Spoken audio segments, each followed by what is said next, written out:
السلام علیکم ورحمۃ اللہ وبرکاتہ۔ محترم معزز سامعین و ناظرین، سب سے پہلے تو میں معذرت چاہتا ہوں کہ میں ایک طویل عرصے بعد آپ کے سامنے دوبارہ حاضر ہوا ہوں۔ اس کی وجہ یہ تھی کہ میں ایک فیملی ٹرپ پر امریکہ اور کینیڈا گیا ہوا تھا، اور وہاں سے پھر 2 دن پہلے واپس ہوا۔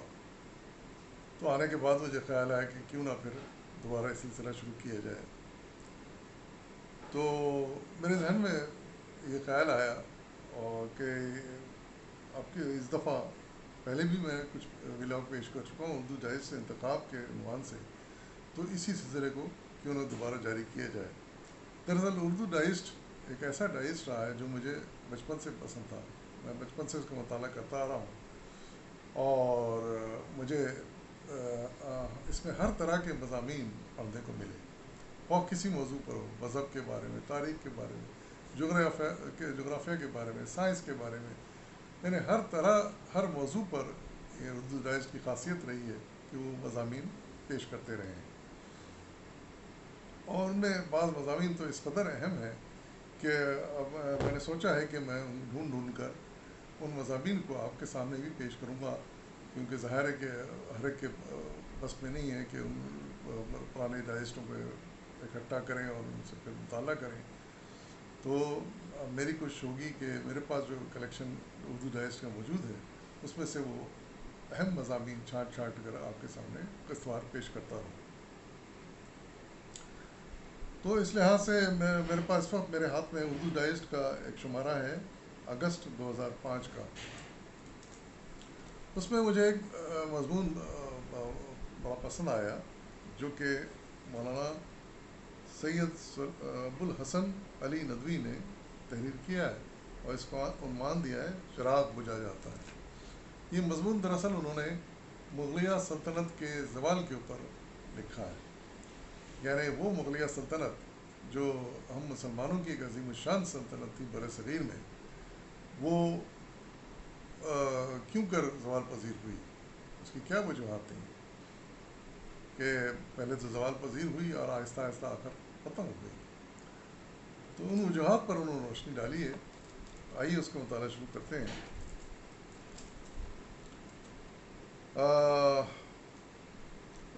عنوان ہے اس مضمون کا چراغ بجھا جاتا ہے، اور آپ لکھتے ہیں اس کے ٹائٹل انہوں نے یہ دیا ہے ان خرابیوں کی نشاندہی جنہوں نے عظیم الشان مغل سلطنت کو گھن کی طرح چاٹ ڈالا۔ آپ لکھتے ہیں کہ 18ویں صدی تک اسلامی دنیا اپنے ذوف کی انتہا کو پہنچ چکی تھی۔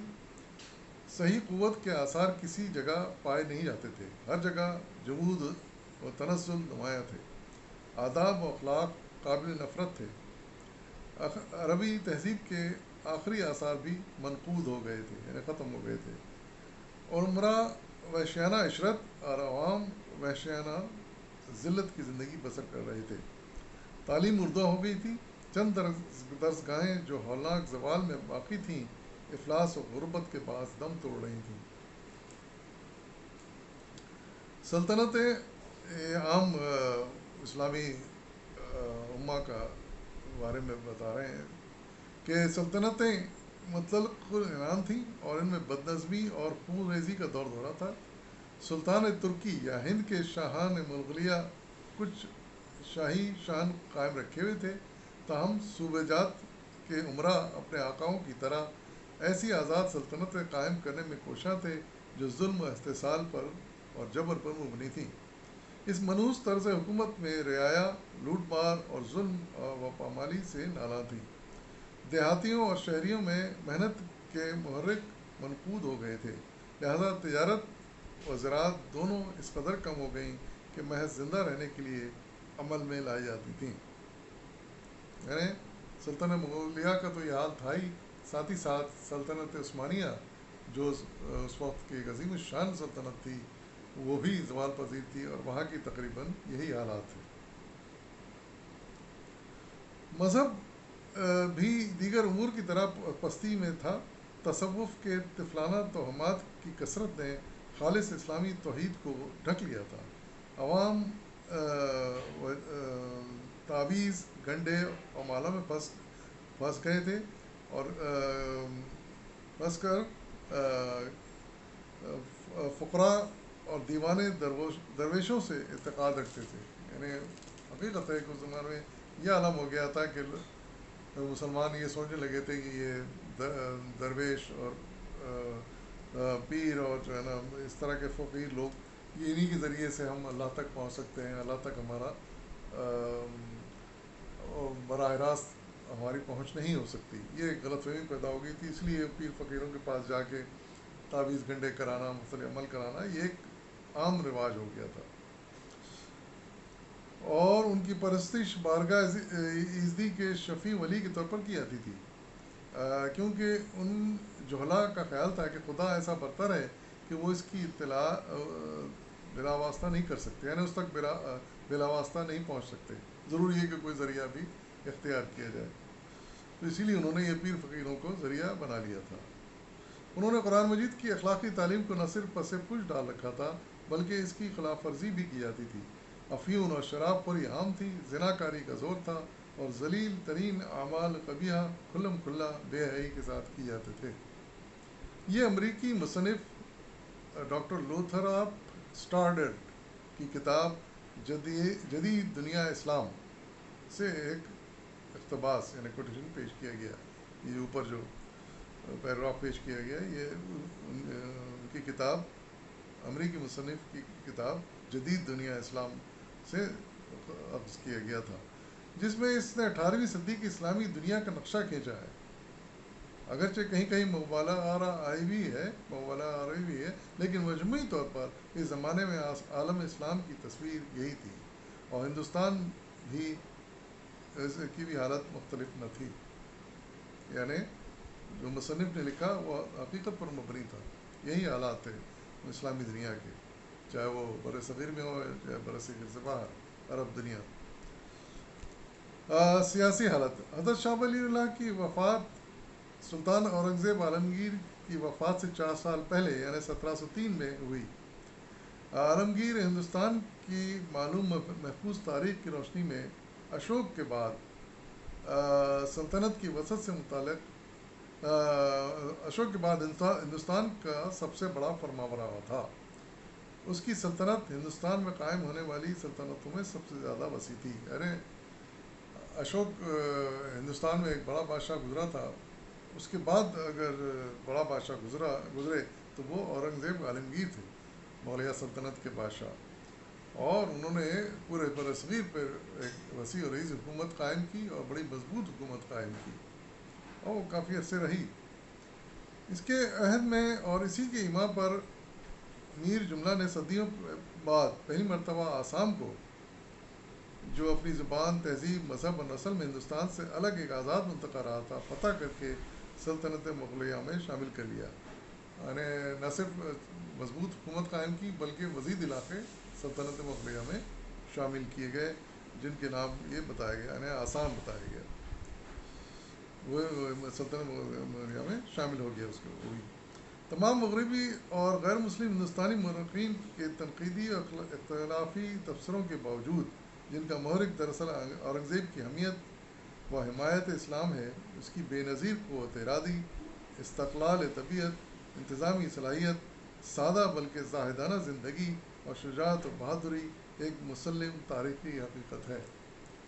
یہ اس کی خصوصیات تھیں, اس کی حکومت کی اور اس کی ذات کی.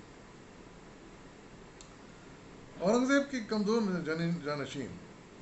لیکن اورنگزیب کے بعد اس کے عظیم اور پرجلال تخت پر اس کی اولاد میں سے وہ لوگ بیٹھے جنہوں نے گویا قسم کھائی تھی کہ عالمگیر سے حمایت و حفاظت اسلام اور احیاء دین اور اجراء سنت کی جو غلطی ہوئی ہے وہ اس کی تلافی کریں گے. یعنی اس کے بعد جو لوگ آئے, اس کے بعد جو تخت پر بیٹھے سلطنت مغلیہ کے, وہ اس کے بالکل برخلاف تھے.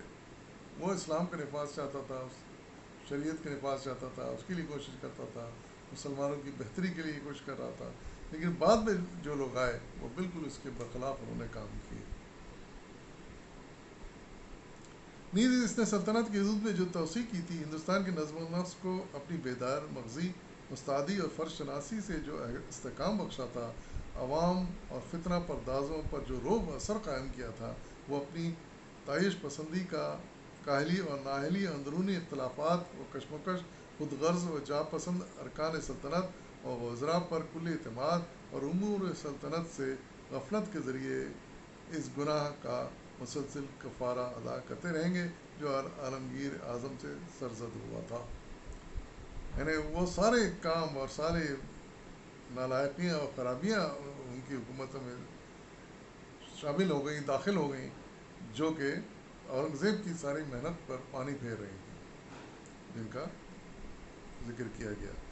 چنانچہ یہ مغل سلطنت ہی نہیں، ملت اسلامیہ اور ہندوستان کی بدقسمتی تھی کہ اس کے تحت اس کے تخت سلطنت پر ایک بعد دیگرے کمزور اور نااہل حکمران آتے رہے. تاریخ کی یہ ابوالعجمی اور خدا کی شان بے نیازی و کبرائی کا ظہور تھا کہ اس کا پہلا ہی جانشین اپنے نامور باپ کی بالکل ضد تھا.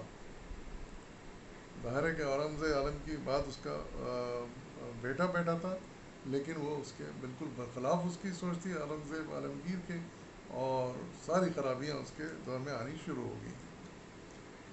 حضرت شاہ ولی اللہ کے عہد یعنی 1703 سے لے کر 1762 میں اورنگزیب کے بعد 11 مغل بادشاہ تخت نشین ہوئے.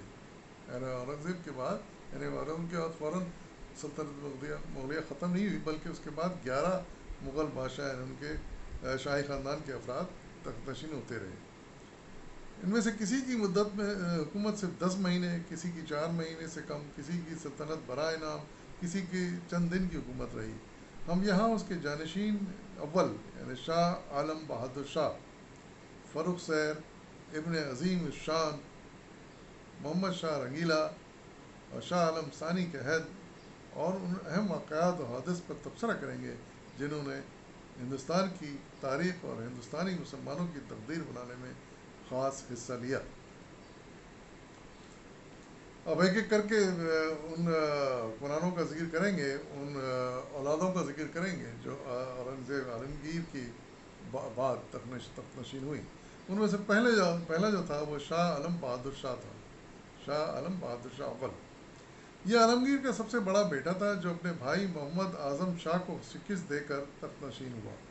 اس نے اپنے بڑے بھائی کو بیٹھنا تھا یعنی محمد اعظم شاہ کو، اس نے جنگ کی، اس کو شکست دے کر یہ خود قبضہ کر لیا اس نے حکومت پر. عالمگیر کے مزاج مسلک سے اس کے اختلاف کا پہلا ثبوت یہ ہے کہ اس نے شیعی مسلک اختیار کیا، جو نہ صرف عالمگیر کے عقیدے و مزاج بلکہ پوری تیموری سلسلہ فرمانرواؤں کے سلطنت کے طرز و مسلک کے خلاف اور سلطنت کے مسالے کے بھی مخالف تھا، جس کی مسلمان آبادی کا 95% حصہ سنی تھا. سب سے پہلی خرابی اس نے یہ کی، غلطی یہ کی کہ جبکہ اکثریت سنی مسلمانوں کی تھی، اس نے شیعہ مسلک اختیار کر لیا.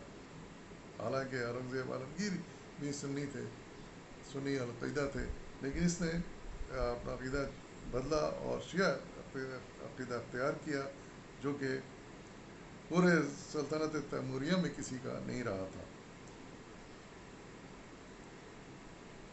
اور عام مسلمانوں میں 95% حصہ سنیوں کا ہی تھا. اس تبدیلی کا نتیجہ عوام اور خود فوج میں نیم دلی بلکہ بددلی کی شکل میں نکلا، اور اس میں وہ مذہبی جوش نہیں رہا جو گزشتہ مغل بادشاہوں کے دور میں ایک بڑی قوت محرکہ تھی. اس حقیقت کا احساس بعض غیر مسلم مورخوں تک کو ہوا ہے. ڈاکٹر ستیش چندر لکھتے ہیں، ہندوستان کے کوئی رائٹر ہیں، کہ حکومت کی پالیسی پر مذہب کا اثر کمزور پڑ گیا. مولوی ذکاء اللہ تاریخ ہندوستان میں ایک اور ہیں، مولوی ذکاء اللہ تاریخ داں ہیں مسلم، تو وہ لکھتے ہیں کہ عالمگیر کے مرنے کے بعد سلطنت کے کاموں میں انقلاب عظیم آ گئے. تمام تعلقات کی صورت بدل گئی اور مراٹھوں سے سلطنت تیموریہ کے جو تعلقات تھے وہ بالکل کایا پلٹ ہو گئے. سلطنت مغلیہ کمزور ہو کر قریب المرگ تھی، مگر بادشاہ نے مرتے دم تک اپنی نخوت اور تکبر سے ہاتھ نہیں اٹھایا. یعنی حالات اتنے خراب ہو گئے تھے کہ آہستہ کمزور ہو گئی تھی سلطنت مغلیہ، لیکن جو بعد کے حکمران تھے وہ اپنے تکبر اور شان میں ہی مبتلا رہے۔ وہ عالمگیر جو اورنگ آباد میں ہوتا تو دہلی کا کیا ذکر، بہار اور بنگال میں بھی کارکنان سلطنت پر اس کی ہیبت طاری رہتی تھی۔ وہ جزیات سلطنت سے باخبر رہتا اور بر وقت مناسب احکام جاری کرنے میں ذرا سی تاخیر سے کام نہ لیتا تھا۔ اب اس کے جانشین کا یہ حال تھا کہ بقول مولوی ذکاء اللہ باضابطہ و بے ضابطہ اجرائے کار میں فوراً تفاوت ہوتا۔ بادشاہ کے دستخط کا اعتبار نہیں رہا۔ بادشاہ اپنے اپنے ماتحتوں سے فرمایا کرتا کہ سب اہلکار آپس میں مل گئے ہیں، جو بہتر جانتے ہیں عمل میں لاتے ہیں، ہمارا فقط اعتبار رہ گیا ہے، خلق کے مطلب قبول کرنے کے سوا ہم کو کوئی اور چارہ نہیں۔ نیز وہ لکھتے ہیں ظریف اور شوخ طبعوں نے اس کی تاریخ جلوس یعنی شاہ بے خبر کہہ کر کہی ہے، یعنی شاہ عالم کے بارے میں لوگوں نے یہ کہا، اس کو عنوان دیا ہے کہ ظریف اور شوخ طبع تھا اور بے خبر تھا حکومتی معاملات سے۔ وہ راتوں کو جاگتا اور دوپہر چڑھے تک سوتا رہتا، جس کے سبب سے خلق اللہ کو وہ سفر کے دن تکلیف ہوتی، انہیں اپنے خیموں کی مثل نہ ملتی تھی۔ تیسرا کام اس نے اپنا آئین کے خلاف یہ کیا کہ علماء پر عتاب و خطاب کیا، انہیں جا بجا محبوس کیا، یعنی علماء کو بھی گرفتار کر کے قید میں ڈالنا شروع کر دیا۔ آخر مزاج پر خفقان کا غلبہ ایسا ہوا کہ دارالسلطنت لاہور میں 1712 میں جہان فانی سے رخصت ہو گیا، یعنی اس کا بڑا بیٹا شاہ عالم بہادر شاہ اول، اس کا پھر انتقال ہو گیا، لیکن اتنی خراب حکومت کرنے کے بعد 1712 میں۔ اس طرح عالمگیر کے پہلی جانشین کے زمانے اور صرف 6 برس کی مدت سلطنت میں عظیم مغلیہ سلطنت کی چولیں ہل گئیں اور اس کی وہ ساکھ اور دھاک ختم ہو گئی جو مخالف طاقتوں، فتنہ پردازوں اور عوام و خواص کے دماغ پر بابر کے زمانے سے بیٹھی ہوئی تھی۔ یعنی وہ روب، وہ دبدبا، وہ اثر جو بابر کے زمانے سے ہندوستان کے پورے برصغیر کے رہنے والوں کے دل و دماغ پر بیٹھا تھا، وہ آہستہ آہستہ وہ ختم ہو گیا اور لوگ بہت ہی مایوس اور غافل ہو گئے مسلمانوں کی حکومت سے۔ اور پھر آخر میں یہ بھی ہوا کہ پہلا بیٹا جس کی دور میں خرابیاں شروع ہوئی تھیں، اس کا انتقال ہو گیا۔ مزید کچھ حالات انشاءاللہ ہم آگے باقی جو ان کے جانشین تھے ان کے حالات مزید پڑھیں گے، اگلی قسط میں انشاءاللہ فی الوقت اجازت دیجیے، پھر اللہ۔